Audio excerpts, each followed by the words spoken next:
As I left my home, I threw on the X-Files theme song, because I knew I was headed for a ghost hunt.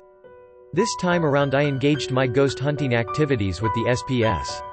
Sacramento Paranormal Society. I drove to Donovan Turner's home. Donovan Turner is the founder, paranormal investigator, leader of SPS. His wife Melissa is the case manager. The day is the 24th of February, the year 2007. The time is 1700 hours. I prepare for my briefing from Donovan. Paranormal investigation team roll call included Donovan Turner, Jason Coing, equipment handler, Intuitive, Deanna Hoya, DJ, Vastine Sharp, Janet Mitchok, Intuitive, Paul Dale Roberts, ghost writer. Location of the haunted home is somewhere in North Highlands in Sacramento County. The occupants of this home wish to remain anonymous. The equipment we are bringing for this investigation are as follows: infrared camera, standard mobile infrared camera, stationary infrared camera, VHS recorder, tripod, temperature gauge, EMF detection meter, digital recorders and sealed recording tapes that are sealed, and a witness is used for the opening of the tapes and the sealing of the completed tapes. The briefing consisted of who the occupants were of the home, the location of home, what their religious beliefs are, how long they lived at this address, which was 1 year and 3 months, and many other questions that were provided to the occupants of the home. The occupants related in the questionnaire that they smell cigarette smoke in the house and no one is allowed to smoke in the house. In fact, cigarette ashes have been found near the toilet. They heard loud bangs from the pots in the kitchen. Their small child had blankets moved off of him. The blankets moved from the bed to the floor on its own. The whole family sleeps in the living room together, because they are afraid of their own home surroundings. 1928 hours, we arrive at the residence. The ominous clouds have turned into a rainstorm with winds blowing. I think to myself, what a great night for a ghost hunt. We set up equipment in the garage, various teams go into the house at various intervals. Janet uses her EVP. Electronic voice phenomenon device and her intuitive instincts to track any presences in the home.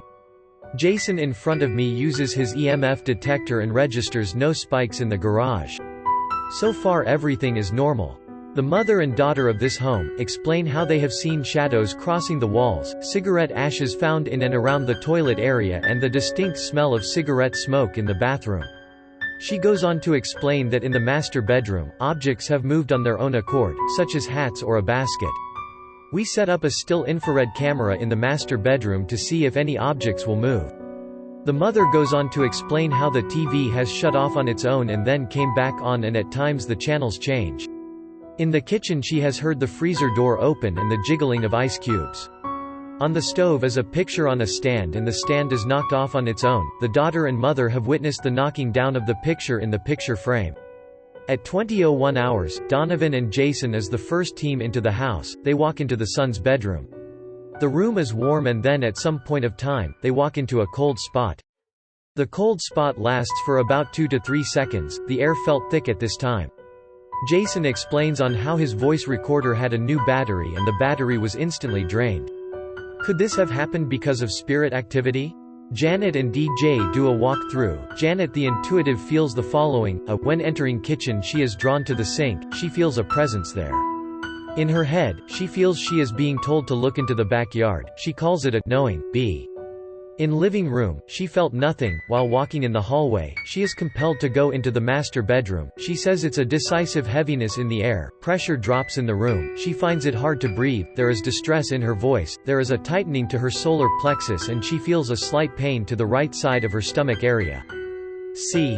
In the master bedroom, she feels something old, she is drawn to the hairbrush and handheld mirror. She detects an add-on in the bedroom. In the add-on section, she detects no presence. In the older part of the bedroom, she feels a presence. In fact, she claims to detect 3 entities. The atmosphere of the bedroom goes from heavy to light. Heavy in the older section, lighter in the add-on section.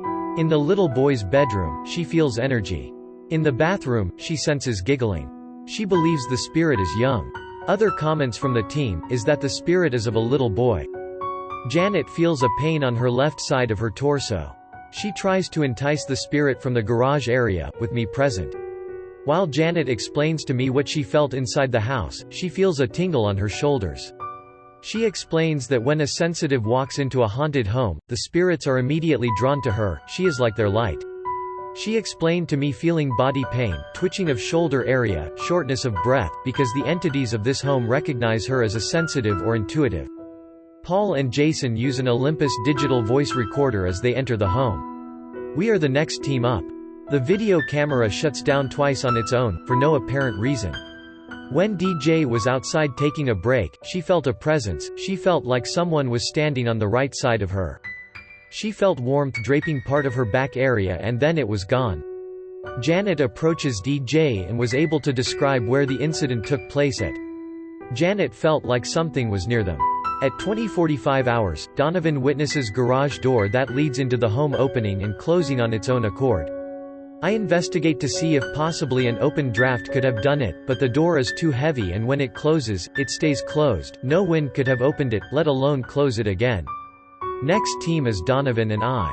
We investigate the master bedroom, we detect nothing. Then we go into the boys' bedroom and things start happening. Well, they start happening for me anyway. I use the temperature gauge and detect a spike, from 91 to 65 in a matter of seconds in the same area. One area remains at 65. I place my hand in that area and feel a cold spot and then before my very eyes, a small orb, the size of a pinhead floats up for about 1 foot in length and dissipates. I couldn't believe it. This was my first experience in this home. The intuitives Jason and Janet relate the following. Jason, that there was a spirit of a little boy in the house, over 5 years of age.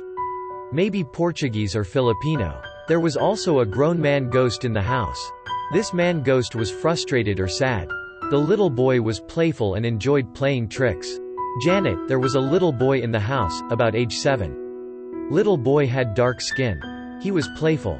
She also felt like there was a relative of the family in the house and that he had been shot. The family of the house confirmed that what Janet said was true. Janet felt shivers, discomfort and she almost felt like crying. She couldn't explain it, but she felt a sense of sadness in this house. Janet believes there are 3 entities in the home, but the third one was never identified. When the investigation was over around the time of midnight and as I drove home in this stormy night, I couldn't help wonder what was in store of this family. A family that was happy to have us around. They felt safe with us at their home and even wanted us to stay the whole evening, so they could get a peaceful sleep. I remember the paranormal investigative reporter named Kolchak, the night stalker of the once-hit TV show and how he would encounter so many things of the paranormal. Everything from werewolves to vampires to ghosts. Everything he encountered was of the negative. But, can most hauntings be of the positive? I didn't feel any negativity in this home and I believe this family is relatively safe. After Donovan briefed the family of our findings and how he will do a follow-up from the audio-video tapes, there was a glowing smile on the mother's face. She felt more at ease, especially with the comforting of Janet's soothing words. As I approach my home, wouldn't you know it, on my car radio, the song, Werewolves of London by Warren Zevon, starts to play. For more information about SPS Sacramento Paranormal Society, you can find them located at http://sacramento-paranormal-society.blogspot.com. Paul Dale Roberts, Jasma freelance writer, www.jasmaonline.com. 5606 Moonlight Way, Elk Grove, California 95758. Jasma Pica at cs.com. 916-203-7503